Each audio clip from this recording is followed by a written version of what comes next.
লাখো মুসল্লির অশ্রুসজল নয়নে আমিন আমিন ধ্বনির মধ্য দিয়ে দাওয়াতে ইসলামের ৩ দিনের ইজতেমা আখেরি মুনাজাতে শেষ হয়েছে।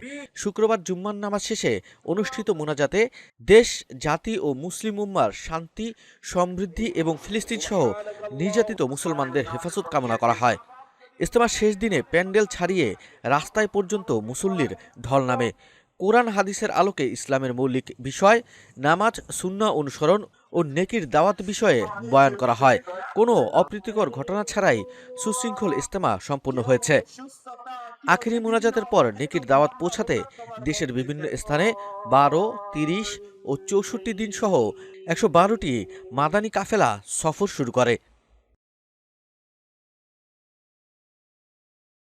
আসন্ন ত্রয়োদশ জাতীয় সংসদ নির্বাচনে এবি পার্টির পক্ষ থেকে সালাম নিন, ঈগল মার্কায় ভোট দিন। এবি পার্টির অঙ্গীকার, রাষ্ট্র হবে জনতার। এই স্লোগানকে সামনে রেখে আগামী নির্বাচনে গাজীপুর-২ আসন থেকে জনদরদি, গরিবের বন্ধু, মেহনতি মানুষের আদর্শ পুরুষ আলহাজ ইঞ্জিনিয়ার আলমগীর হোসেনকে ঈগল মার্কায় ভোট দিয়ে জনসাধারণের জীবনমান উন্নয়নে কাজ করার সুযোগ দিন।